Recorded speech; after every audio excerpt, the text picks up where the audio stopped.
The lines that I had here on my face prior to Restylane were very deep, and I honestly didn't know what could be done about them. I hated the way they looked, and ever since I've had the treatment with the Restylane, right over here on my face, they're gone. I look much younger. I feel much better. I wanted to show off my new look to everybody, everybody from family to friends. I've had many compliments, and recently I've ran into some friends who I haven't seen in a long time, and the first thing they said was, "You look amazing," and of course they couldn't quite figure out what was different. My greatest concern before having any Restylane treatments was probably pain or an unnatural look. I wouldn't use the word hurt for the treatments. It didn't tickle, but it was very variable. After my treatment, I was able to resume normal activities. As a matter of fact, I felt great after the procedure, and I asked the doctor if I could work out later that day, and he said absolutely, and that's what I did.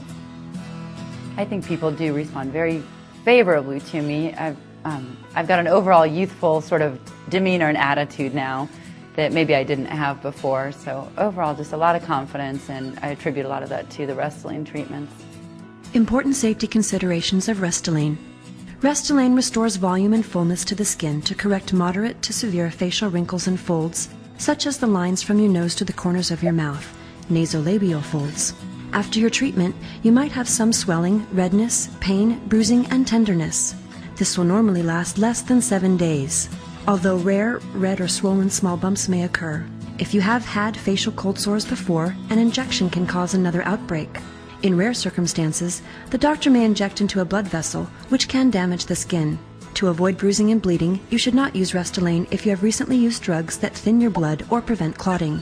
If you are pregnant, breastfeeding, or under 18, you should not use Restylane.